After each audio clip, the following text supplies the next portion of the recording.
അടുത്ത ടോപ്പിക്കാണ് planning process. ഒരു ഇമ്പോർട്ടൻ്റ് ആയിട്ടുള്ളൊരു ടോപ്പിക്ക് തന്നെയാണിത്. ഇത് പഠിക്കുമ്പോൾ ശ്രദ്ധിക്കേണ്ടത് ഇതൊരു സ്റ്റെപ്പാണ്.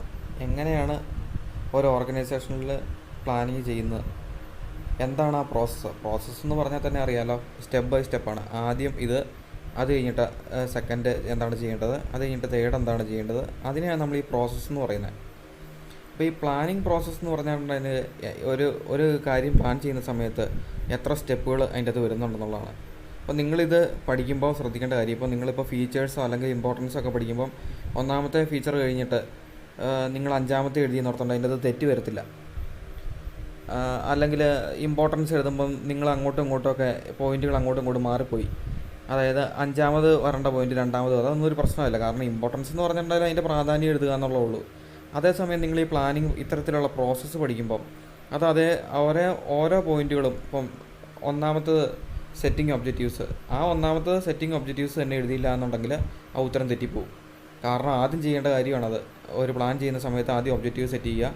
അത് കഴിഞ്ഞ് രണ്ടാമത് ചെയ്യേണ്ട കാര്യമാണ് ഡെവലപ്പിംഗ് പ്രൊമിസസ്. മൂന്നാമത് ചെയ്യേണ്ട കാര്യമാണ് ഐഡൻറ്റിഫൈയിങ് ഓൾട്ടർനേറ്റീവ്സ്. നാലാമത് ചെയ്യേണ്ട കാര്യമാണ് ഇവാലുവേറ്റിംഗ് ഓൾട്ടർനേറ്റീവ്സ്.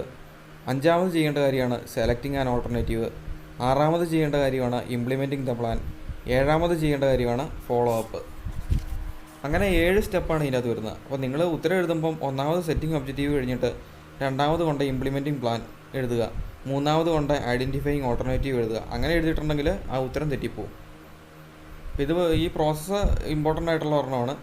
അത് കറക്റ്റായിട്ട് തന്നെ പഠിക്കുക. ഒന്നാമത് സെറ്റിംഗ് ഒബ്ജക്റ്റീവ്സ്, രണ്ടാമത് ഡെവലപ്പിംഗ് പ്ലാനിങ് പ്രൊമിസസ്, ഏറ്റവും ലാസ്റ്റ് ഫോളോ അപ്പ് വരെ നമ്മളത് കൃത്യമായിട്ട് തന്നെ ആ സ്റ്റെപ്പുകൾ അതേപോലെ തന്നെ പഠിച്ചെഴുതാനായിട്ട് ശ്രദ്ധിക്കുക. ഇനി അതിൽ ആദ്യത്തേതാണ് സെറ്റിംഗ് ഒബ്ജക്റ്റീവ്സ്. ഈ പറഞ്ഞിരിക്കുന്ന ലക്ഷ്യങ്ങൾ എന്തൊക്കെയാണെന്നുള്ള കാര്യം സെറ്റ് ചെയ്യുക. അതാണ് ഒരു കാര്യം പ്ലാൻ ചെയ്യുന്നതിന് മുമ്പ് കൃത്യമായിട്ട് നമ്മൾ ഡിഫൈൻ ചെയ്യേണ്ട ഒരു കാര്യമാണ്. എന്താണ് നമ്മുടെ ലക്ഷ്യം, എന്താണ് നമ്മൾ ഒബ്ജക്റ്റീവായിട്ട് വെക്കുന്നത് എന്നുള്ള കാര്യമാണ് ആദ്യം ചെയ്യേണ്ടത്. The first and foremost step in planning is setting objective. ഒരു പ്ലാനിങ്ങിൻ്റെ അകത്ത് ഏറ്റവും ആദ്യം വരുന്ന ഒരു സ്റ്റെപ്പാണ് ഈ പറഞ്ഞിരിക്കുന്ന ഒബ്ജക്റ്റീവ് സെറ്റ് ചെയ്യുക എന്നുള്ളത്. First and foremost step in planning is setting objective. ഇനി അടുത്തായിട്ട് പറഞ്ഞിരിക്കുകയാണ് ഒബ്ജക്റ്റീവ് സ്പെസിഫൈ ചെയ്യണം, കറക്റ്റായിട്ട് കാണിച്ചു കൊടുക്കുകയാണ്. എന്താണ് what the organisation wants to attain, എന്താണ് ഓർഗനൈസേഷൻ അച്ചീവ് ചെയ്യേണ്ടത്, എന്താണ് ഇവിടെ അച്ചീവ് ചെയ്യാൻ ആഗ്രഹിക്കുന്നത് എന്നുള്ള കാര്യമാണ് ഈ ഒബ്ജക്റ്റീവ് നമുക്ക് കാണിച്ചു തരുന്നത്. ഇനി അടുത്തത് പറഞ്ഞിരിക്കുകയാണ് objectives R set four entire organisation. അപ്പം ഒരു ലക്ഷ്യം, ഒരു ഓർഗനൈസേഷന് ഫുള്ളായിട്ടുള്ള ഒരു ലക്ഷ്യം അതെങ്ങനെയാണ് സെറ്റ് ചെയ്യുന്നത്? For the entire organisation. അത് ഫുള്ള് ഓർഗനൈസേഷന് ബാധകമാണ്. അല്ലാതെ ഒരു ഡിപ്പാർട്ട്മെൻറ്റിനെ മാത്രം ബാധിക്കുന്ന ഒരു കാര്യമല്ല ഈ ഒബ്ജക്റ്റീവ് എന്ന് പറയുന്നത്. ഓർഗനൈസേഷൻ്റെ അകത്ത് മൊത്തം ഡിപ്പാർട്ട്മെൻറ്റിനും വേണ്ടിയിട്ടാണ്, അല്ലെങ്കിൽ എൻറ്റയർ ഓർഗനൈസേഷന് വേണ്ടിയിട്ടാണ് ഈ ഒബ്ജക്റ്റീവ് നമ്മൾ സെറ്റ് ചെയ്യുന്നത്. ആൻഡ് ഫോർ ഈച്ച് ഡിപ്പാർട്ട്മെൻറ്റ്, അതോടൊപ്പം തന്നെ എല്ലാ ഡിപ്പാർട്ട്മെൻറ്റിനും ആ ഒരു ലക്ഷ്യം ഒബ്ജക്റ്റീവ് ബാധകമാണ്. അവിടെ ഒരു എക്സാമ്പിൾ പറഞ്ഞിരിക്കുകയാണ്. For example an increase in sales കൂട്ടുക എന്നുള്ളതാണ് ലക്ഷ്യം. ബൈ 25%, 25% സെയിൽസ് കൂട്ടുക എന്നുള്ളതാണ് അവിടുത്തെ ലക്ഷ്യം എന്ന് പറയുന്നത്. Could be the objective of entire organisation. അത് ആരുടെ ലക്ഷ്യമാണ്? സെയിൽസ് ഡിപ്പാർട്ട്മെൻറ്റിന് മാത്രം ലക്ഷ്യമാണോ? അല്ല, എൻറ്റയർ ഓർഗനൈസേഷൻ, ഒരു കമ്പനിയുടെ മുഴുവൻ ലക്ഷ്യമാണ് ഈ പറഞ്ഞിരിക്കുന്നത് 25% സെയിൽസ് കൂട്ടുക എന്നുള്ളതാണ്. Objectives have to be communicated to each unit and employees at all levels. അപ്പം അങ്ങനെ ഒരു ലക്ഷ്യം നമ്മൾ സെറ്റ് ചെയ്തിട്ടുണ്ടെങ്കിൽ ആ ഒരു objective have to be communicated, അത് ആരുമായിട്ട് കമ്മ്യൂണിക്കേറ്റ് ചെയ്യും? Each unit and employees at all levels, middle ലെവലിലും ലോവർ ലെവലിലും ടോപ്പ് ലെവലിലുള്ള എല്ലാ യൂണിറ്റുകളും ഉള്ള എംപ്ലോയീസുമായിട്ട് അത് നമ്മൾ കമ്മ്യൂണിക്കേറ്റ് ചെയ്യും. അതെങ്ങനെ അച്ചീവ് ചെയ്യാൻ പറ്റും, അതെങ്ങനെ അച്ചീവ് ചെയ്യുന്നതിനായിട്ട് ഓരോ യൂണിറ്റും അല്ലെങ്കിൽ ഓരോ ഡിപ്പാർട്ട്മെൻറ്റും ഓരോ ലെവലും എന്തൊക്കെയാണ് ചെയ്യേണ്ടതെന്നുള്ള കാര്യമെല്ലാം നമ്മൾ കൃത്യമായിട്ട് പറഞ്ഞു കൊടുക്കും. അപ്പോൾ പ്ലാനിങ് പ്രോസസ്സിൽ ആദ്യത്തേതാണ് സെറ്റിംഗ് ഒബ്ജക്റ്റീവ്സ്. ലക്ഷ്യം സെറ്റ് ചെയ്യുക. ആദ്യം എന്താണ് അച്ചീവ് ചെയ്യേണ്ടതെന്നുള്ള കാര്യം ചെയ്യുക, പിന്നീടാണല്ലോ പ്ലാനിങ് വരുന്നത്. അപ്പോൾ ആദ്യം എന്താണ് അച്ചീവ് ചെയ്യേണ്ടതെന്നുള്ള കാര്യം കൃത്യമായിട്ട് നിർവചിക്കുക. ഇനി രണ്ടാമത്തേതാണ് ഡെവലപ്പിംഗ് പ്രമിസസ്. വളരെ ഇമ്പോർട്ടൻ്റ് ആയിട്ടുള്ള ഒരു പോയിൻ്റാണിത്. എന്താണ് പ്രൊമിസസ് എന്ന് ഒരുപാട് പരീക്ഷയ്ക്ക് ചോദിച്ചു കണ്ടിട്ടുണ്ട്. എന്താണ് പ്രൊമിസസ്? ഇപ്പോൾ ഒറ്റ വാക്കിൽ പ്രൊമിസസ് എന്ന് പറഞ്ഞാൽ അസംഷൻ എന്നാണ് അതിൻ്റെ അർത്ഥം. അസംഷൻ എന്ന് പറഞ്ഞിട്ടുണ്ടെങ്കിൽ കണക്കുകൂട്ടലുകൾ, അല്ല എന്നുണ്ടെങ്കിൽ സങ്കല്പങ്ങൾ, അങ്ങനെ നമുക്കതിനെ വിളിക്കാം. നമുക്ക് പെട്ടെന്ന് അത് മനസ്സിലാവാനായിട്ട് ഞാൻ ഈ കണക്കുകൂട്ടൽ എന്ന് പറയുന്നത്, നമ്മൾ ഓരോന്നൊക്കെ ഇങ്ങനെ ചെയ്യുമല്ലോ, ഇന്ന രീതിയിലൊക്കെ സംഭവിക്കാൻ സാധ്യതയുണ്ട് എന്നുള്ള രീതിയിൽ നമ്മൾ കണക്ക് കൂട്ടും. അതിനെയാണ് ഈ സങ്കല്പങ്ങൾ എന്ന് പറയുന്നത്, അല്ലെങ്കിൽ അസംഷൻ എന്ന് പറയുന്നത്. ഊഹിക്കുകയാണ് നമ്മൾ, ഇന്ന പോലെയൊക്കെ സംഭവിക്കാൻ സാധ്യതയുണ്ട്. ഫ്യൂച്ചറിൽ ഇങ്ങനെയൊക്കെ സംഭവിക്കാൻ സാധ്യതയുണ്ട്, അസ്യൂം ചെയ്യുകയാണ്, ഊഹിക്കുകയാണ്, ഒന്ന് കണക്ക് കൂട്ടുകയാണ്, ഇന്ന പോലെ കാര്യങ്ങൾ സംഭവിക്കാൻ സാധ്യത. അപ്പോൾ പ്ലാനിങ് പ്രമിസസ് എന്ന് പറഞ്ഞാൽ ഇത്രേ ഉള്ളൂ, അസംഷൻ, ഒരു ഊഹിക്കൽ, അല്ലെങ്കിൽ ഈ പറഞ്ഞ പോലെ തന്നെ സങ്കല്പിക്കുകയാണ്, എന്താണ് സംഭവിക്കാൻ പോകുന്നത് എന്നുള്ള കാര്യം നമ്മൾ സങ്കല്പിക്കുകയാണ്. അപ്പോൾ രണ്ടാമത് നമ്മൾ ചെയ്യുന്ന കാര്യമാണ് ഡെവലപ്പിംഗ് പ്രമിസസ്. അപ്പോൾ ഞാൻ പറഞ്ഞു, പ്രമിസസ് എന്ന് പറഞ്ഞാൽ ചില കണക്കുകൂട്ടലുകളാണ്, അല്ലെങ്കിൽ നമ്മൾ ഊഹിക്കുകയാണ് ഭാവിയിൽ എന്തൊക്കെ സംഭവിക്കാൻ സാധ്യതയുണ്ടെന്നുള്ള കാര്യം ഊഹിക്കുകയാണ് രണ്ടാമത് നമ്മൾ ചെയ്യുന്നത്. ആദ്യം തന്നെ നമ്മൾ ലക്ഷ്യം സെറ്റ് ചെയ്തു, രണ്ടാമത് നമ്മൾ എന്ത് ചെയ്യണം, ഭാവിയിൽ എന്തൊക്കെ കാര്യങ്ങൾ സംഭവിക്കാം എന്നുള്ള കാര്യങ്ങൾ നമ്മൾ ഊഹിച്ചെടുക്കുകയാണ് ചെയ്യുന്നത്. Planning premises refers to various assumption made by the managers. അപ്പോൾ ഞാൻ പറഞ്ഞ കാര്യം തന്നെയാണ്, പ്ലാനിംഗ് പ്രമിസസ് എന്നുകൊണ്ട് അർത്ഥമാക്കുന്നത് വേരിയസ് അസംഷൻസ് ആണ്. പലതരത്തിലുള്ള ഊഹങ്ങൾ നമ്മൾ അസ്യൂം ചെയ്യുകയാണ്, ഇന്ന പോലെയൊക്കെ കാര്യങ്ങൾ സംഭവിക്കാം, അല്ലെങ്കിൽ ഇതുപോലെയൊക്കെ സംഭവിക്കും, അങ്ങനെ പല രീതിയിൽ നമ്മൾ എന്ത് ചെയ്യുകയാണ്, ഭാവിയിൽ എന്തൊക്കെ കാര്യങ്ങൾ സംഭവിക്കാൻ പോകുന്നുണ്ടെന്നതിനെപ്പറ്റി ഒരു ചെറിയൊരു കണക്കുകൂട്ടൽ നടത്തുകയാണ്. മെയ്ഡ് ബൈ ദ മാനേജേഴ്സ്, ആരാണ് അത് ചെയ്യുന്നത്, മാനേജേഴ്സാണ് അത് ചെയ്യുന്നത്.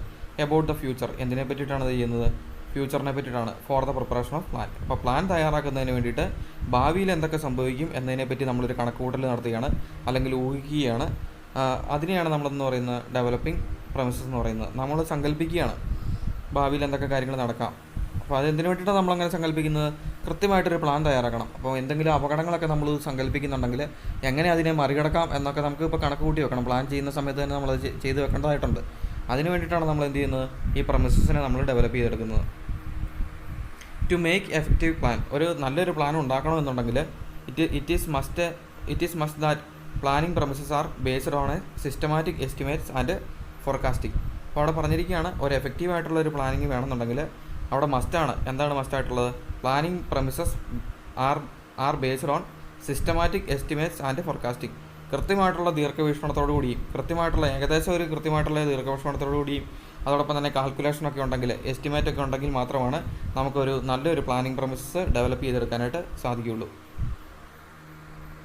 നമ്മൾ അസ്യൂം ചെയ്യുകയാണ്, അല്ലെങ്കിൽ പ്രമിസസ് ആണെന്ന് പറഞ്ഞ് ചുമ്മാ അങ്ങ് ഊഹിച്ചാൽ പോരാ, ഏകദേശം ഒരു ഫോർകാസ്റ്റിംഗ്, ഒരു മുൻധാരണ അതിനെപ്പറ്റി വേണം, അല്ലെങ്കിൽ ഒരു ശാസ്ത്രീയമായിട്ടുള്ള ഒരു കണക്കുകൂട്ടൽ അതിൻ്റെ അകത്ത് വേണം. അങ്ങനെയൊക്കെ ഉണ്ടെങ്കിൽ മാത്രമാണ് നമ്മൾ ഊഹിക്കുന്ന കാര്യം ഏറെക്കുറെ ശരിയായി വരികയുള്ളൂ. അതല്ലാന്നുണ്ടെങ്കിൽ ചുമ്മാ നമുക്ക് ഊഹിച്ചിട്ട് കാര്യമില്ല. കുറേ ഡാറ്റയൊക്കെ അതിന് വേണ്ടിയിട്ട് കളക്ട് ചെയ്യുക. അങ്ങനെ ഡാറ്റയൊക്കെ കളക്ട് ചെയ്തിട്ട് കൃത്യമായിട്ടുള്ള ഏകദേശം ഒരു കണക്കുകൂട്ടലും ഏകദേശം ഒരു മുൻധാരണയൊക്കെ കണ്ടിട്ട് വേണം നമ്മൾ ഈ പ്ലാനിംഗ് പ്രമിസസ് ഡെവലപ്പ് ചെയ്യാനായിട്ട്. കുറച്ച് എക്സാമ്പിളോടെ പറഞ്ഞിരിക്കുകയാണ്. അസസ്മെൻറ്റ് ഓഫ് ഫ്യൂച്ചർ ഡിമാൻഡ്, നാളെ ഭാവിയിൽ എന്തായിരിക്കും ആൾക്കാരുടെ ഡിമാൻഡ്, എന്തായിരിക്കും അവർ ആവശ്യപ്പെടുന്നതെന്ന് നമുക്ക് വേണം സങ്കല്പിക്കാം. Preferences and taste of customers, നാളെ വരാൻ പോകുന്ന കസ്റ്റമേഴ്സിൻ്റെ പ്രിഫറൻസ്, അവരുടെ താല്പര്യം എന്തിലൊക്കെയാണെന്നുള്ള കാര്യം നമുക്ക് ഊഹിക്കാം. Competition prevailing in the market, നമ്മുടെ മാർക്കറ്റിലുള്ള കോമ്പറ്റീഷൻ എന്തൊക്കെ വരാൻ സാധ്യതയുണ്ട്, അല്ലെങ്കിൽ നിലവിലുള്ള കോമ്പറ്റീഷന് അത് എങ്ങനെയാണ്, അതിനെ എങ്ങനെ മറികടക്കാൻ പറ്റും എന്നതിനെപ്പറ്റിയൊക്കെ നമുക്കൊരു പ്രമിസസ് തയ്യാറാക്കാനായിട്ട് സാധിക്കും. ഇതെല്ലാം പ്ലാനിംഗ് പ്രമിസസിൻ്റെ എക്സാമ്പിളാണ്. അപ്പോൾ നമ്മൾ ഊഹിക്കുകയാണ് എന്തൊക്കെയാണ് ഫ്യൂച്ചറിൽ എത്ര ഡിമാൻഡ് വരാൻ സാധ്യതയുണ്ട്, ആൾക്കാരുടെ ഡിമാൻഡ് എത്ര വരാൻ സാധ്യതയുണ്ട്, നാളെ കസ്റ്റമേഴ്സിൻ്റെ ഡിമാൻഡും ടേസ്റ്റൊക്കെ എങ്ങനെയായിരിക്കാം, നാളത്തെ കോമ്പറ്റീഷൻ്റെ കാര്യങ്ങൾ എങ്ങനെയായിരിക്കാം. ഇതൊക്കെയാണ് പ്ലാനിംഗ് പ്രമിസസ് എന്നുകൊണ്ട് നമ്മൾ ഉദ്ദേശിക്കുന്നത്. ഇനി etcetera can be made with the help of forecasting. അപ്പോൾ ഇതെല്ലാം നമുക്ക് കണക്കൂട്ടാം. എങ്ങനെയാണ്, with the help of forecasting, മുൻകൂട്ടി കാണൽ. അതെല്ലാം മുൻകൂട്ടി കാണുന്ന വഴി നമുക്കിതെല്ലാം കണ്ടുപിടിക്കാനായിട്ട് സാധിക്കും. ഇനി അടുത്തത്, planning premises may be internal or external. അപ്പോൾ പ്ലാനിംഗ് പ്രമിസസ് എന്ന് പറയുന്നത് ചിലപ്പം കമ്പനിക്ക് അകത്ത് നടക്കുന്ന കാര്യങ്ങളെ പറ്റിയിട്ടായിരിക്കാം നമ്മൾ അസ്യൂം ചെയ്യുന്നത്. അതല്ലാന്നുണ്ടെങ്കിൽ കമ്പനിക്ക് പുറത്തുള്ള കാര്യങ്ങളെ പറ്റിയിട്ടായിരിക്കാം നമ്മൾ ചിലപ്പോൾ അസ്യൂം ചെയ്യുന്നത്. അതല്ലാന്നുണ്ടെങ്കിൽ കൺട്രോളബിൾ ഓർ അൺകൺട്രോളബിൾ, നമ്മളെ കൊണ്ട് കൺട്രോൾ ചെയ്യാൻ സാധിക്കുന്ന, കമ്പനിക്കകത്ത് നടക്കുന്ന കാര്യങ്ങളാണ് നമ്മൾ കൂടുതലും കൺട്രോൾ ചെയ്യുന്നത്. അത്തരം കാര്യങ്ങളായിരിക്കാം നമ്മൾ സങ്കല്പിക്കുന്നത്. അല്ലെങ്കിൽ അൺകൺട്രോളബിൾ ആയിട്ടുള്ള ഈ പൊളിറ്റിക്കൽ, കൾച്ചറൽ, അങ്ങനെ അത്തരം മേഖലകളിലുള്ള അതിലായിരിക്കാം നമ്മൾ ഈ പറഞ്ഞിരിക്കുന്ന പ്ലാനിംഗ് പ്രമിസസ് ഡെവലപ്പ് ചെയ്യുന്നത്. എന്തു തന്നെയായാലും ഒറ്റ വാക്കിൽ ഓർത്തിരിക്കുക, planning premises is equal to assumption. Planning premises എന്ന് പറഞ്ഞിട്ടുണ്ടെങ്കിൽ അസംഷൻ ഫോർ ഫ്യൂച്ചർ, ഭാവിയെ പറ്റിയിട്ടുള്ള അസംഷനെയാണ് നമ്മളെന്ന് പറയുന്നത് പ്ലാനിംഗ് പ്രമിസസ് എന്ന് പറയുന്നത്. ആ കാര്യം വളരെ പ്രധാനപ്പെട്ടായിട്ട് ഓർത്തിരിക്കുക. മൂന്നാമത്തേതാണ് ഐഡൻറ്റിഫൈയിങ് ഓൾട്ടർനേറ്റീവ്സ്. ഈ ഐഡൻറ്റിഫൈയിങ് ഓൾട്ടർനേറ്റീവ്സ് എന്നതുകൊണ്ട് ഉദ്ദേശിക്കുന്നത്, നമുക്ക് ഈ പറഞ്ഞിരിക്കുന്ന ലക്ഷ്യങ്ങൾ അച്ചീവ് ചെയ്യുന്നതിനായിട്ട് ഒരുപാട് വഴികളുണ്ട്. എത്രത്തോളം വഴികളുണ്ടോ അതെല്ലാം നമ്മൾ കണ്ടെത്തിയാണ് അടുത്ത സ്റ്റെപ്പ് നമ്മൾ ചെയ്യുന്നത്. ഒന്നാമത് നമ്മൾ ലക്ഷ്യം സെറ്റ് ചെയ്തു, രണ്ടാമത് പ്രമിസസ് നമ്മൾ കണ്ടെത്തി, അതായത് ഒരു മുൻധാരണ എന്തൊക്കെ സംഭവിക്കാൻ സാധ്യതയുണ്ടെന്നതിനെപ്പറ്റി നമ്മളൊരു സ്റ്റഡി നടത്തി. മൂന്നാമത് എങ്ങനെ ഈ ലക്ഷ്യം അച്ചീവ് ചെയ്യാൻ പറ്റും, അതിനുള്ള വഴികൾ എന്തൊക്കെയാണ്, അതാണ് നമ്മൾ മൂന്നാമത് ചെയ്യുന്നത് ഐഡൻറ്റിഫൈയിങ് ഓൾട്ടർനേറ്റീവ്. ഏതൊക്കെ വഴിയിലൂടെ അച്ചീവ് ചെയ്യാൻ പറ്റും എന്നുള്ളത് കണ്ടുപിടിക്കുകയാണ് അടുത്തതായിട്ട് നമ്മൾ ചെയ്യുന്ന കാര്യം എന്ന് പറയുന്നത്. ഇനി ആഫ്റ്റർ സെറ്റിംഗ് ഒബ്ജക്റ്റീവ്സ്, നമ്മൾ ഈ പറഞ്ഞിരിക്കുന്ന ഒബ്ജക്റ്റീവ്സ് എല്ലാം സെറ്റ് ചെയ്തതിന് ശേഷം ആൻഡ് മേക്കിംഗ് അസംഷൻസ്, നമ്മൾ അതിനെ പറ്റിയിട്ട് കുറച്ച് കാര്യങ്ങളെല്ലാം അസംഷൻ നടത്തിയിട്ടുണ്ട്. ഇന്ന കാര്യങ്ങളൊക്കെ സംഭവിക്കാൻ സാധ്യതയുണ്ടെന്നുള്ള കാര്യം നമ്മൾ അസ്യൂം ചെയ്തിട്ടുണ്ട്. നെക്സ്റ്റ് സ്റ്റെപ്പ്, അടുത്ത സ്റ്റെപ്പ് എന്ന് പറയുന്നത് would to be act upon them. ഇനി നമ്മൾ ആക്ഷൻ എടുക്കാൻ പോവുകയാണ്. നമ്മൾ പ്ലാനൊക്കെ തയ്യാറാക്കി, അല്ല ഈ പറഞ്ഞിരിക്കുന്ന ലക്ഷ്യമൊക്കെ സെറ്റ് ചെയ്തു, ഈ ഭാവിയിൽ എന്ത് കാര്യങ്ങളൊക്കെ ചെയ്യാൻ, എന്തൊക്കെ കാര്യങ്ങൾ സംഭവിക്കാൻ പോകുന്നുണ്ടെന്നതിനെ പറ്റിയൊക്കെ നമ്മൾ പഠിച്ചു. ഇനി നമ്മൾ എന്ത് ചെയ്യാൻ പോവുകയാണ്, ഇംപ്ലിമെൻറ്റ് ചെയ്യാൻ പോവുകയാണ്, പ്ലാൻ നടപ്പിലാക്കാൻ പോവുകയാണ്. അപ്പോൾ അതിനു മുമ്പ് ചെയ്യേണ്ട ഒരു കാര്യമാണ് there are many ways to act upon. അതാണ് അവർ പറഞ്ഞേക്കുന്നത്. എന്താണ്, നമുക്ക് ഈ പ്ലാൻ തയ്യാറാക്കുന്ന സമയത്ത് ഒരുപാട് വഴികളുണ്ട് ഈ പ്ലാൻ ഈ പറഞ്ഞേക്കുന്ന ഒബ്ജക്റ്റീവ് അച്ചീവ് ചെയ്യുന്നതിനായിട്ട്. ഈ പ്ലാൻ നടപ്പിലാക്കുമ്പോൾ ഒരു ഒബ്ജക്റ്റീവ് അച്ചീവ് ചെയ്യുന്നതിനായിട്ട് നമ്മുടെ മുമ്പിൽ ഒരുപാട് വഴികളുണ്ട്. There are many ways to act. ഒരുപാട് വഴികളുണ്ട് നമുക്ക് ഈ പറഞ്ഞേക്കുന്ന ഒബ്ജക്റ്റീവ്സ് അച്ചീവ് ചെയ്യാനായിട്ട്. Or there are alternative courses of action. അതല്ല എന്നുണ്ടെങ്കിൽ കോഴ്സസ് ഓഫ് ആക്ഷൻ, നമുക്ക് ഈ പറഞ്ഞേക്കുന്ന ഒബ്ജക്റ്റീവ് അച്ചീവ് ചെയ്യുന്നതിനായിട്ട് പല ഓൾട്ടർനേറ്റീവ് കോഴ്സസ് നമ്മുടെ മുമ്പിലുണ്ട്, പല വഴികൾ നമ്മുടെ മുമ്പിലുണ്ട്. ഇനി അടുത്താണ് അവിടെ പ്രധാനപ്പെട്ടത്, all the possible alternative course of action should be identified. അതാണ് അവിടെ നമ്മൾ ശ്രദ്ധിക്കേണ്ട കാര്യം. അതായത് നമുക്ക് പോസിബിളായിട്ടുള്ള എല്ലാ വഴികളും നമ്മൾ തിരിച്ചറിയണം. ഒരു ലക്ഷ്യം അച്ചീവ് ചെയ്യുന്നതിനായിട്ട് നമ്മുടെ മുമ്പിൽ ഏതൊക്കെ പോസിബിളായിട്ടുള്ള ഓൾട്ടർനേറ്റീവ് കോഴ്സ് ഓഫ് ആക്ഷൻ ഉണ്ടോ അത് മുഴുവൻ നമ്മൾ എന്ത് ചെയ്യണം, ഷുഡ് ബി ഐഡൻറ്റിഫൈഡ്. അതിനെ മുഴുവൻ നമ്മൾ തിരിച്ചറിയണം. നമ്മുടെ മുമ്പിൽ ആദ്യം നമ്മൾ ലക്ഷ്യം സെറ്റ് ചെയ്തിട്ടുണ്ട്, ഭാവിയിൽ എന്തൊക്കെ ഉണ്ടാകാൻ സാധ്യതയുണ്ടെന്നുള്ള കാര്യമൊക്കെ നമ്മൾ തിരിച്ചറിഞ്ഞു. ഏകദേശം നമ്മൾ കാൽക്കുലേഷനൊക്കെ നടത്തി എസ്റ്റിമേറ്റും ഫോർകാസ്റ്റിംഗ് ഒക്കെ വഴി നമ്മളത് തിരിച്ചറിഞ്ഞു. ഇനി നമ്മളെന്ത് ചെയ്യാണ്, ആ അപകടങ്ങളെല്ലാം അതിജീവിച്ച് നമുക്ക് ഈ പറഞ്ഞേക്കുന്ന ലക്ഷ്യത്തെ അച്ചീവ് ചെയ്യാനായിട്ട് ഏതൊക്കെ വഴികളുണ്ട്, 5 വഴിയുണ്ടോ, അല്ലെങ്കിൽ 10 വഴിയുണ്ടോ, 20 വഴിയുണ്ടോ, 50 വഴിയുണ്ടോ എന്നുള്ള കാര്യം നമ്മൾ തിരിച്ചറിയണം. എത്ര പോസിബിൾ ആയിട്ടുള്ള ഓൾട്ടർനേറ്റീവ് കോഴ്സ് ഓഫ് ആക്ഷൻ ഉണ്ടെന്നുള്ള കാര്യം നമ്മൾ തിരിച്ചറിയണം. അതാണ് ഐഡൻറ്റിഫൈയിങ് ഓൾട്ടർനേറ്റീവ് എന്നുള്ള പോയിന്റിനകത്ത് അർത്ഥമാക്കുന്നത്. All the possible alternative course of action should be identified. എല്ലാ പോസിബിൾ ആയിട്ടുള്ള ഓൾട്ടർനേറ്റീവ് കോഴ്സ് ഓഫ് ആക്ഷൻ നമ്മൾ എന്ത് ചെയ്യണം, ഐഡൻറ്റിഫൈ ചെയ്യണം. ഫോർ എക്സാമ്പിൾ, അവിടെ ഒരു എക്സാമ്പിൾ പറഞ്ഞിരിക്കുകയാണ്, to increase sales by 20%, 20% sales കൂട്ടുക എന്നുള്ളതാണ് ലക്ഷ്യം. There are various alternative to achieve it. അങ്ങനെ ഒരു സെയിൽസ് 20% കൂട്ടുന്നതിനായിട്ട് ഒരുപാട് വഴികൾ നമ്മുടെ മുമ്പിലുണ്ട്. It may be adding new line of product. കുറച്ചുകൂടെ പ്രോഡക്റ്റിൻ്റെ എണ്ണം കൂട്ടിയിട്ടുണ്ടെങ്കിൽ നമുക്ക് എന്ത് ചെയ്യാൻ പറ്റും, സെയിൽസ് കൂട്ടാൻ സാധിക്കും. അതായിരിക്കാം നമ്മുടെ മുമ്പിലുള്ള ഒരു വഴി.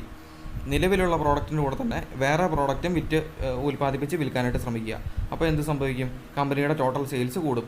ഇനി അതല്ലെങ്കിൽ ഓഫറിങ് മോർ ഡിസ്കൗണ്ട്, കൂടുതൽ ഡിസ്കൗണ്ട് കൊടുത്തിട്ടുണ്ടെങ്കിൽ എന്ത് സംഭവിക്കും, സെയിൽസ് കൂടാൻ മറ്റൊരു മാർഗ്ഗമാണ് അത്. അതല്ലാന്നുണ്ടെങ്കിൽ or spending huge amount towards advertising, കൂടുതൽ പരസ്യം ചെയ്യുക, അതും മറ്റൊരു വഴിയാണ്. അപ്പോൾ നമ്മുടെ മുമ്പിൽ എന്താണ് നമ്മുടെ ലക്ഷ്യം, സെയിൽസ് 20% കൂട്ടുക എന്നുള്ളതാണ് നമ്മുടെ ലക്ഷ്യം. അപ്പോൾ അതിനായിട്ട് പോസിബിളായിട്ടുള്ള എല്ലാ വഴികളും നമ്മൾ എന്ത് ചെയ്യുകയാണ്, ഐഡൻറ്റിഫൈ ചെയ്യുകയാണ്. 3 വഴികൾ ഇവിടെ പറഞ്ഞിട്ടുണ്ട്. Adding new line of product line കൂട്ടുക, പ്രോഡക്റ്റിൻ്റെ എണ്ണം കൂട്ടുക എന്നുള്ള ഒരു വഴിയാണ്. ഡിസ്കൗണ്ട് കൊടുക്കുക എന്നുള്ളത് മറ്റൊരു വഴിയാണ്. അഡ്വർടൈസ്മെൻറ്റ് കൂട്ടുക എന്നുള്ളത് മറ്റൊരു വഴിയാണ്. അതാണ് ഐഡൻറ്റിഫൈയിങ് ഓൾട്ടർനേറ്റീവിനകത്ത് നമ്മൾ ശ്രദ്ധിക്കേണ്ട കാര്യം. നമുക്ക് പോസിബിളായിട്ടുള്ള എല്ലാ വഴികളെയും ഐഡൻറ്റിഫൈ ചെയ്യുക എന്നുള്ളതാണ് ഇതിനകത്ത് നമ്മൾ ചെയ്യുന്നത്. ഇനി 4മത്തതാണ് ഇവാലുവേറ്റിംഗ് ഓൾട്ടർനേറ്റീവ്സ്. അപ്പം നമ്മുടെ മുമ്പിൽ കുറേ വഴികളൊക്കെ നമ്മൾ ഐഡൻറ്റിഫൈ ചെയ്തു. 3മതായിട്ട് നമ്മൾ എന്ത് ചെയ്തു, കുറേ വഴികളൊക്കെ നമ്മൾ ഐഡൻറ്റിഫൈ ചെയ്തു. ഇനി നമ്മൾ എന്ത് ചെയ്യാൻ പോകുന്നത്, ഓരോ വഴികളെ പറ്റിയും കൃത്യമായിട്ട് നമ്മൾ പഠിക്കുകയാണ്. നമ്മുടെ ലക്ഷ്യം അച്ചീവ് ചെയ്യുന്നതിനായിട്ട് നമ്മുടെ മുമ്പിൽ 5 വഴികളുണ്ടെന്ന് വിചാരിക്കുക. ആ 5 വഴികളെയും നമ്മൾ കൃത്യമായിട്ട് പഠിക്കാൻ പോവുകയാണ്, ഇവാലുവേറ്റ് ചെയ്യാൻ പോവുകയാണ്. The next step is to weigh the pros and cons of each alternative. ഇനി അടുത്ത സ്റ്റെപ്പ് എന്ന് പറയുന്നത് എന്താണ്, അതിൻ്റെ പ്രോസ് ആൻഡ് കോൺസ്, അതിൻ്റെ ദൂഷ്യവശങ്ങളെ പറ്റി നല്ല വശങ്ങളെ പറ്റി നമ്മൾ കൃത്യമായിട്ട് പഠിക്കുന്നതിനായിട്ട് പോവുകയാണ്. ഓരോ ഓൾട്ടർനേറ്റീവ് എടുത്തിട്ട് അതിൻ്റെ നല്ലത് എന്തൊക്കെയാണ്, അതിൻ്റെ മോശം വശങ്ങൾ എന്തൊക്കെയാണെന്ന് നമ്മൾ പഠിക്കുകയാണ്. Positive and negative aspects of each alternative should be evaluated in terms of objective to be achieved. അപ്പോൾ നമ്മുടെ ലക്ഷ്യത്തെ മുൻനിർത്തി ഓരോ വഴിയുടെയും പോസിറ്റീവായിട്ടുള്ള ഭാഗങ്ങളും നെഗറ്റീവായിട്ടുള്ള ഭാഗങ്ങളെയും പറ്റി പഠിക്കാൻ പോവുകയാണ് 4മത്തെ സ്റ്റെപ്പിൽ നമ്മൾ ചെയ്യുന്നത്. 3മത്തെ സ്റ്റെപ്പിൽ നമ്മൾ ഓൾട്ടർനേറ്റീവ് എല്ലാം ഐഡൻറ്റിഫൈ ചെയ്തു.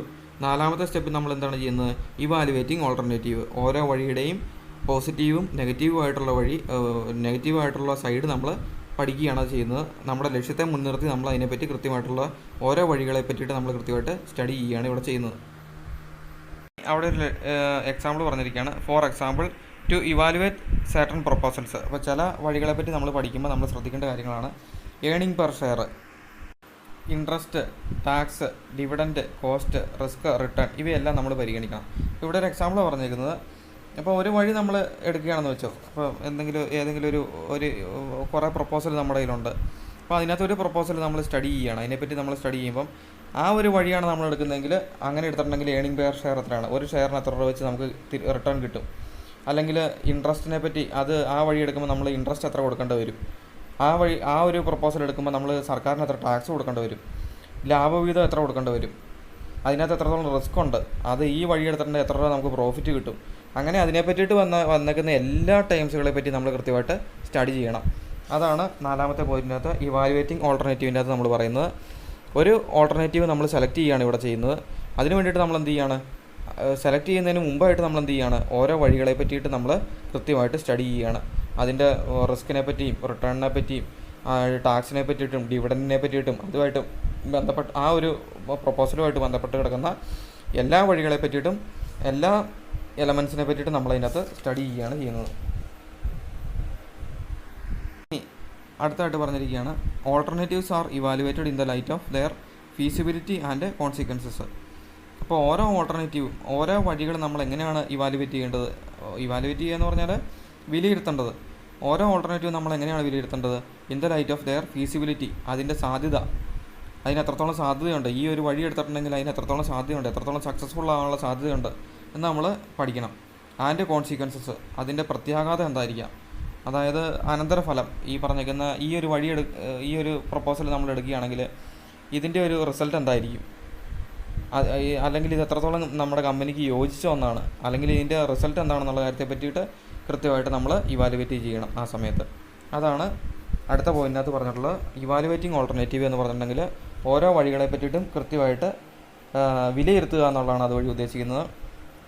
അതിൻ്റെ അനുകൂലവും പ്രതികൂലവും പോസിറ്റീവും നെഗറ്റീവും ആയിട്ടുള്ള ഈ പറഞ്ഞേക്കുന്ന സാധ്യതകളെ പറ്റിയിട്ട് നമ്മൾ പഠിക്കണം. അതുമായിട്ട് ബന്ധപ്പെട്ട് വരുന്ന എല്ലാ എലമെൻസിനെയും പരിഗണിച്ചിട്ട് വേണം നമ്മളത് അതിനെപ്പറ്റി വിലയിരുത്താനായിട്ട്. അതോടൊപ്പം തന്നെ അതിൻ്റെ സാധ്യതയും അതിൻ്റെ റിസൾട്ടും ഒക്കെ നമുക്കൊരു കണക്കിലാക്കിയിട്ട് വേണം നമ്മളതിനെ വിലയിരുത്തുന്നതിനായിട്ട്. ഇനി അടുത്തതാണ് അഞ്ചാമത്തെ സ്റ്റെപ്പ് നമ്മളിന്ന് ചെയ്യുന്നത് സെലക്ടിങ് ആൻ ഓൾട്ടർനേറ്റീവ്. അപ്പോൾ നമ്മൾ ആദ്യം തന്നെ നമ്മൾ എന്ത് ചെയ്തു, ഈ പറഞ്ഞേക്കുന്ന ഒരു ഒബ്ജക്റ്റീവ് സെറ്റ് ചെയ്തു. രണ്ടാമത് നമ്മൾ എന്ത് ചെയ്തു, പ്ലാനിങ് പ്രമിസസ് തയ്യാറാക്കി. മൂന്നാമത് നമ്മൾ എന്ത് ചെയ്തു, ഓൾട്ടർനേറ്റീവിനെ എല്ലാം ഐഡൻറ്റിഫൈ ചെയ്തു. നാലാമത് നമ്മൾ എന്ത് ചെയ്തു, ആ ഓൾട്ടർനേറ്റീവിനെ പറ്റി എല്ലാം നമ്മൾ പഠിച്ചു. ഇനി നമ്മൾ ചെയ്യാൻ പോകുന്ന അടുത്ത കാര്യമാണ് ഓൾട്ടർനേറ്റീവുകളെ പറ്റിയെല്ലാം പഠനം നടത്തിയതിന് ശേഷം നമ്മൾ ഇനി എന്ത് ചെയ്യാൻ പോവാണ്, ഏറ്റവും ബെസ്റ്റ് ആയിട്ടുള്ള ഒരു വഴി സെലക്ട് ചെയ്യാൻ പോവുകയാണ്. അപ്പോൾ നമ്മൾ നമ്മുടെ ലക്ഷ്യത്തെ അച്ചീവ് ചെയ്യുന്നതിനായിട്ട് ഒരു പ്ലാൻ തയ്യാറാക്കുകയാണ്. അപ്പോൾ ആ പ്ലാൻ തയ്യാറാക്കിയപ്പോൾ നമ്മൾ അതിൻ്റെ അകത്ത് ഒരുപാട് വഴികൾ കണ്ടെത്തി.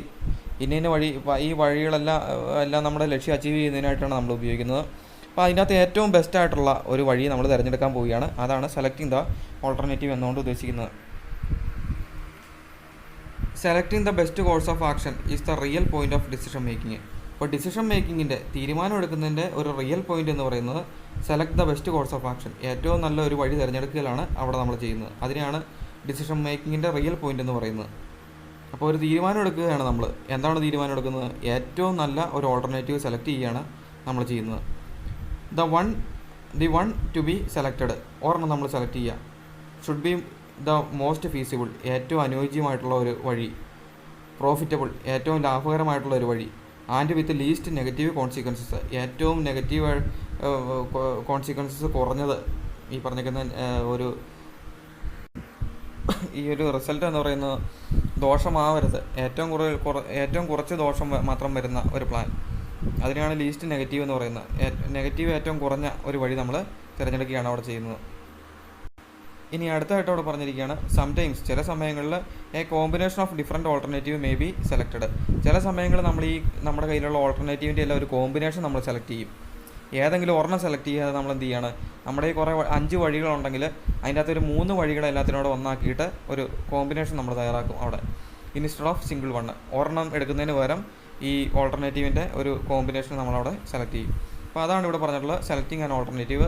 ഒരു ഡിസിഷൻ മേക്കിംഗ് ആണ് നമ്മളിവിടെ ചെയ്യുന്നത്. ഏറ്റവും ബെസ്റ്റ് ആയിട്ടുള്ള, ഏറ്റവും ലീസ്റ്റ് നെഗറ്റീവ് ആയിട്ടുള്ള, ഏറ്റവും ഫീസിബിൾ ആയിട്ടുള്ള, ഏറ്റവും പ്രോഫിറ്റബിൾ ആയിട്ടുള്ള ഒരു വഴി നമ്മളിവിടെ സെലക്ട് ചെയ്യുകയാണ് ചെയ്യുന്നത്.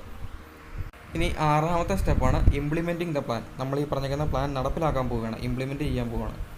അപ്പോൾ ഏറ്റവും നല്ലൊരു വഴിയൊക്കെ നമ്മൾ തിരഞ്ഞെടുത്തു, അല്ലെങ്കിൽ ഒരു കോമ്പിനേഷൻ ഓഫ് ഓൾട്ടർനേറ്റീവ് നമ്മൾ തിരഞ്ഞെടുത്തു. ഇനി നമ്മൾ എന്ത് ചെയ്യാൻ പോവാണ്? അത് വെച്ചിട്ട് നമ്മുടെ പ്ലാനിനെ ഇംപ്ലിമെൻറ്റ് ചെയ്യാൻ പോവുകയാണ്, നടപ്പിലാക്കാൻ പോവുകയാണ്. എന്തിനു വേണ്ടിയിട്ടാണ് ഈ പ്ലാൻ നടപ്പിലാക്കുന്നത്? നമ്മുടെ ലക്ഷ്യമുണ്ട്, നമുക്കൊരു ലക്ഷ്യമുണ്ട്. അത് അച്ചീവ് ചെയ്യുന്നതിനായിട്ട് നമ്മൾ ഈ പ്ലാനിനെ ഇംപ്ലിമെൻറ്റ് ചെയ്യാൻ പോവുകയാണ്. പ്ലാൻ നടപ്പിലാക്കൽ എന്നാണ് അതുകൊണ്ട് ഉദ്ദേശിക്കുന്നത്. This step involves putting the plan into action. നമ്മൾ എന്ത് ചെയ്യാൻ പോവാണ്? നമ്മുടെ പ്ലാനിനെ ആക്ഷനാക്കി മാറ്റാൻ പോവുകയാണ്. അതിനെ ഇംപ്ലിമെൻറ്റ് ചെയ്യുകയാണ്, നടപ്പിലാക്കുകയാണ് ഇവിടെ ചെയ്യുന്നത്. എന്ന് പറഞ്ഞിട്ടുണ്ടെങ്കിൽ ഡൂയിങ് വാട്ട് ഈസ് റിക്വയർഡ് എന്ന് പറഞ്ഞിട്ടുണ്ടെങ്കിൽ എന്താണോ ആവശ്യം അത് നമ്മൾ ചെയ്യാൻ പോവുകയാണ്. അപ്പോൾ ഈ ഒബ്ജക്റ്റീവ് ലക്ഷ്യം അച്ചീവ് ചെയ്യുന്നതിനായിട്ട് എന്താണോ നമ്മൾ ചെയ്യേണ്ടത് അത് നമ്മൾ ചെയ്യാൻ പോവുകയാണ് ഈ ഇംപ്ലിമെൻറ്റിംഗ് ദ പ്ലാൻ എന്നുകൊണ്ട് ഉദ്ദേശിക്കുന്നത്. At the time of implementation of plan other managerial functions also come into the scene. അപ്പോൾ നമ്മൾ ഈ പ്ലാൻ ഇംപ്ലിമെൻറ്റ് ചെയ്യുന്ന സമയത്ത്, ഈ പ്ലാൻ നമ്മൾ നടപ്പിലാക്കുന്ന സമയത്ത് അതർ മാനേജറിയൽ ഫങ്ഷൻസ്, മാനേജ്മെൻറ്റിൻ്റെ മറ്റ് ഫങ്ഷനും കൂടെ എന്ത് ചെയ്യുകയാണ്? Come into the scene. അതും കൂടെ ഈ സമയത്ത് വരികയാണ് ചെയ്യുന്നത്. എന്ന് പറഞ്ഞാൽ മറ്റുള്ളതൊക്കെ എന്തൊക്കെയാണ്? ഓർഗനൈസിങ്, സ്റ്റാഫിങ്, ഡയറക്റ്റിങ്, കൺട്രോളിങ്, പിന്നെ ഒന്നുകൂടി പറയുകയാണെങ്കിൽ കോർഡിനേഷൻ. ഈ പറഞ്ഞിരിക്കുന്ന ഐറ്റങ്ങളെല്ലാം എന്ത് ചെയ്യും? ഈ പ്ലാൻ നടപ്പിലാക്കുന്ന സമയത്ത് നമുക്ക് ചെയ്യേണ്ടതായിട്ട് വരും. ഓർഗനൈസ് ചെയ്യേണ്ടി വരും, സ്റ്റാഫിങ് ചെയ്യേണ്ടി വരും, ആൾക്കാരെ റിക്രൂട്ട് ചെയ്യേണ്ടതായിട്ട് വരും, ആൾക്കാർക്ക് നിർദ്ദേശങ്ങൾ കൊടുക്കേണ്ടതായിട്ട് വരും, അവരെ കൺട്രോൾ ചെയ്യേണ്ടതായിട്ട് വരും. ഇതെല്ലാം ആ സമയത്ത് പ്ലാൻ നടപ്പിലാക്കുന്ന സമയത്ത് നമ്മൾ ചെയ്യേണ്ട കാര്യമാണ്. For example, if there is a plan to increase production. അപ്പോൾ നമ്മൾ പ്രൊഡക്ഷൻ കൂട്ടുന്നതിനായിട്ട് ഒരു പ്ലാൻ നമ്മൾ തയ്യാറാക്കി. അവിടെ എന്തൊക്കെ വേണം? മോർ ലേബർ വേണം, മോർ മിഷനറി വേണം, വിൽ ബി റിക്വയർഡ്. അപ്പോൾ ഇത്തരം കാര്യങ്ങളെല്ലാം അവിടെ ആവശ്യമായിട്ട് വരും. This would also involve organising resource like men, machine, material, money. അപ്പോൾ അവിടെ എന്തൊക്കെ വരുന്നുണ്ട്? ഓർഗനൈസിംഗ് എന്ന് പറഞ്ഞൊരു ഫംഗ്ഷനും കൂടെ അവിടെ വരികയാണ്. എന്തൊക്കെ നമ്മൾ ഓർഗനൈസ് ചെയ്യണം? ജോലിക്കാരെ നമ്മൾ ഓർഗനൈസ് ചെയ്യണം, മിഷനറി വേണ്ടത് നമ്മൾ ഓർഗനൈസ് ചെയ്യണം, മെറ്റീരിയൽ, പൈസ, ഈ പറഞ്ഞിരിക്കുന്ന സാധനങ്ങളെല്ലാം നമ്മൾ എന്ത് ചെയ്യണം? അവിടെ ഓർഗനൈസ് ചെയ്യേണ്ടതായിട്ട് വരും. ഇപ്പോൾ ഇംപ്ലിമെൻറ്റിംഗ് ദ പ്ലാൻ എന്ന് പറഞ്ഞിട്ടുണ്ടെങ്കിൽ എന്താണോ നമ്മൾ ചെയ്യേണ്ടത്, വാട്ട് ഈസ് റിക്വയർഡ്, എന്താണോ നമ്മൾ ചെയ്യാനായിട്ട് ഉള്ളത് അത് നമ്മളവിടെ ചെയ്യുകയാണ് ചെയ്യുന്നത്. Putting the plan into action. ആ പ്ലാനിനെ നമ്മൾ ആക്ഷനാക്കി മാറ്റുകയാണ് ഇവിടെ ചെയ്യുന്നത്. അപ്പം ഈ ഇംപ്ലിമെൻറ്റിംഗ് ദ പ്ലാൻ ചെയ്യുന്ന സമയത്ത് മാനേജ്മെൻറ്റിൻ്റെ മറ്റ് ഫങ്ഷൻസ് ആയിട്ടുള്ള ഓർഗനൈസിങ്, സ്റ്റാഫിങ്, ഡയറക്റ്റിങ്, കൺട്രോളിങ്, ഈ പറഞ്ഞിരിക്കുന്ന ഫങ്ഷൻസ് എല്ലാം നമുക്കിവിടെ ചെയ്യേണ്ടതായിട്ട് വരും. ഇനി ലാസ്റ്റ് കൊണ്ടാണ് ഫോളോ അപ്പ് ആക്ഷൻ. നമ്മൾ ഈ പറഞ്ഞിരിക്കുന്ന പ്ലാനുകളെല്ലാം ഇംപ്ലിമെൻ്റൊക്കെ ചെയ്ത് നടപ്പിലാക്കിയാക്കി. പക്ഷേ നമ്മൾ എന്ത് ചെയ്യണം? അതിനൊന്ന് ഫോളോ അപ്പോടെ ചെയ്യണം. അത് കൃത്യമായിട്ടാണ് നടക്കുന്നതെന്നുള്ള കാര്യം നമ്മൾ ഫോളോ അപ്പ് ചെയ്യണം. അതാണ് ഏറ്റവും ലാസ്റ്റ് നമ്മൾ ചെയ്യേണ്ടതായിട്ടുള്ളത്. To see whether plans are being implemented and activities performed. നമ്മൾ പ്ലാനുകളെല്ലാം ഇംപ്ലിമെൻറ്റ് ചെയ്തു, നമ്മൾ ചെയ്യേണ്ട ആക്ടിവിറ്റീസ് എല്ലാം നമ്മൾ പെർഫോം ചെയ്യുന്നുണ്ട്. Monitoring the plan is equally important. അതോടൊപ്പം തന്നെ പ്രധാനപ്പെട്ട ഒരു സംഗതിയാണ് മോണിറ്ററിങ് ദ പ്ലാൻ. ആ പ്ലാനുകളെല്ലാം ഒന്ന് മോണിറ്റർ ചെയ്യുക, ഒന്ന് സൂപ്പർവൈസ് ചെയ്യുക. Is equally important. അതും എന്ത് തന്നെയാണ്? ഈക്വലി ഇമ്പോർട്ടൻ്റ് ആണ്. ഇനി അടുത്ത് ദിസ് വിൽ ഹെൽപ്പ്. ഈ ഫോളോ അപ്പ് എങ്ങനെയാണ് ഹെൽപ്പ് ചെയ്യുന്നതെന്നാണ് പറയാൻ പോകുന്നത്. Detecting short Cummings. എന്തെങ്കിലും നമ്മൾ പ്ലാൻ ചെയ്ത പോലെ അല്ലാത്ത രീതിയിൽ എന്തെങ്കിലും കാര്യങ്ങളൊക്കെ സംഭവിക്കുകയാണ്, അല്ലെങ്കിൽ എന്തെങ്കിലും തെറ്റുകളൊക്കെ സംഭവിച്ചു, ഷോർട്ട് കമ്മിങ്സ് ഒക്കെ സംഭവിച്ചു, നമുക്ക് എന്ത് ചെയ്യാൻ സാധിക്കും? And taking remedial measures well in advance. അപ്പം എന്തെങ്കിലും തെറ്റുകളൊക്കെ സംഭവിച്ചിട്ടുണ്ടെങ്കിൽ അതിനെന്തെങ്കിലും ഒരു പരിഹാരം കാണുന്നതിനായിട്ട് നമുക്കത് സഹായിക്കും. അതാണ് ഫോളോ അപ്പ് ആക്ഷൻ എന്നുകൊണ്ട് ഉദ്ദേശിക്കുന്നത്. അപ്പോൾ നമ്മൾ ഈ പ്ലാനൊക്കെ ഇംപ്ലിമെൻറ്റ് ചെയ്തു, നടപ്പിലാക്കി. ആ സമയത്ത് നമ്മളൊന്ന് മോണിറ്റർ ചെയ്യണം, അതിനെ ഒന്ന് സൂപ്പർവൈസ് ചെയ്യുക എന്നുള്ളതാണ് ഈ ഫോളോ അപ്പ് എന്നുകൊണ്ട് ഉദ്ദേശിക്കുന്നത്. അതും ഏറ്റവും പ്രധാനപ്പെട്ട ഒരു കാര്യം തന്നെയാണ്. എന്തുകൊണ്ടാണ്? എന്തെങ്കിലും മിസ്റ്റേക്കുകളൊക്കെ സംഭവിച്ചിട്ടുണ്ടെങ്കിൽ നമുക്കത് തിരുത്താനായിട്ട് സാധിക്കും. അതൊന്ന് സൂപ്പർവൈസ് ചെയ്തെങ്കിൽ മാത്രമാണ് എന്തെങ്കിലും മിസ്റ്റേക്കിൽ ഷോർട്ട് കമ്മിങ്സ് ഒക്കെ വരുന്നുണ്ടോ എന്നുള്ള കാര്യം ഡിറ്റക്റ്റ് ചെയ്യാൻ നമുക്ക് കണ്ടെത്താനായിട്ട് സാധിക്കുകയുള്ളൂ. അപ്പോൾ ഇത്രയുമാണ് പ്ലാനിങ് പ്രോസസ്സിനകത്ത് വരുന്നത്. ഈ സ്റ്റെപ്പുകളെല്ലാം ഈ ഓർഡറിൽ തന്നെ നിങ്ങൾ പഠിക്കണം. ഇതൊരു ഇമ്പോർട്ടൻ്റ് ആയിട്ടുള്ള ഒരു ടോപ്പിക്ക് തന്നെയാണ്. ആദ്യത്തെ സെറ്റിംഗ് ഒബ്ജക്റ്റീവ്സ്, ലക്ഷ്യങ്ങളെ നിർണ്ണയിക്കുക, കണ്ടുപിടിക്കുക എന്നുള്ളതാണ് ആദ്യത്തത്. രണ്ടാമത്തെ ഡെവലപ്പിംഗ് പ്രൊമിസസ്, നമ്മൾ ഭാവിയിൽ എന്തൊക്കെ കാര്യങ്ങൾ ഉണ്ടാകാൻ സാധ്യതയുണ്ടെന്നതിനെപ്പറ്റി ഒരു സങ്കല്പങ്ങളൊക്കെ നടത്തുകയാണ്. അപ്പോൾ ഇതിനകത്ത് ശ്രദ്ധിക്കുക, പ്രൊമിസസ് ഈസ് ഈക്വൽ ടു അസംഷൻ. നമ്മുടെ കണക്കുകൂട്ടലുകൾ, നമ്മുടെ ഊഹങ്ങളെയാണ് നമ്മളെന്ന് പറയുന്നത് പ്രൊമിസസ് എന്ന് പറയുന്നത്. ഈ പറഞ്ഞേക്കുന്ന ഭാവിയിൽ എന്തൊക്കെ കാര്യങ്ങൾ സംഭവിക്കാൻ സാധ്യതയുണ്ടെന്നുള്ള കാര്യത്തിലാണ് നമ്മൾ ഈ പ്രൊമിസസ് തയ്യാറാക്കുന്നത്. പ്രൊമിസസ് ചിലപ്പോൾ കമ്പനിക്ക് ഉള്ളിലുള്ള കാര്യത്തെ പറ്റിയിട്ടായിരിക്കാം, അല്ലെങ്കിൽ കമ്പനിക്ക് പുറത്തുള്ള കാര്യത്തെ പറ്റിയിട്ടായിരിക്കാം, നമ്മുടെ മാനേജ്മെൻറ്റ് കൺട്രോൾ ചെയ്യാൻ പറ്റുന്ന സാധനങ്ങളെ പറ്റിയിട്ടായിരിക്കാം, അല്ലെങ്കിൽ കൺട്രോൾ ചെയ്യാൻ പറ്റാത്ത ചുറ്റുപാടുകളെ പറ്റിയിട്ടായിരിക്കാം ഈ പ്രൊമിസസ് നമ്മൾ തയ്യാറാക്കുന്നത്.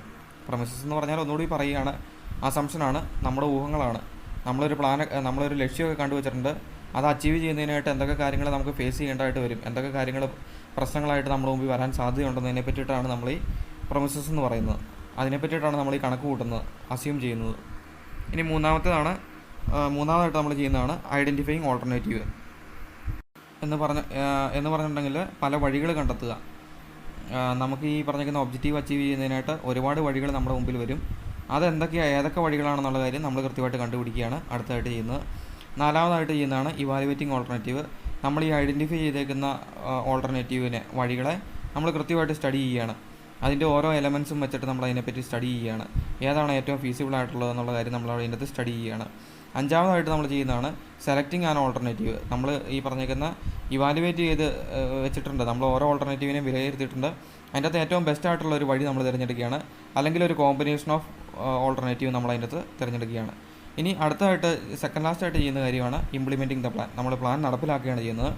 ആ പ്ലാൻ നടപ്പിലാക്കുന്ന സമയത്ത് മാനേജ്മെൻറ്റിൻ്റെ മറ്റ് ഫംഗ്ഷനായിട്ടുള്ള ഓർഗനൈസിങ്, സ്റ്റാഫിങ്, ഡയറക്റ്റിങ്, കൺട്രോളിങ്, ഈ പറഞ്ഞ ഫംഗ്ഷൻസും ആ സമയത്ത് നമുക്ക് ചെയ്യേണ്ടതായിട്ട് വരും. അവസാനമായിട്ട് ചെയ്യേണ്ടതാണ് ഫോളോ അപ്പ് എന്ന് പറയുന്ന കാര്യം.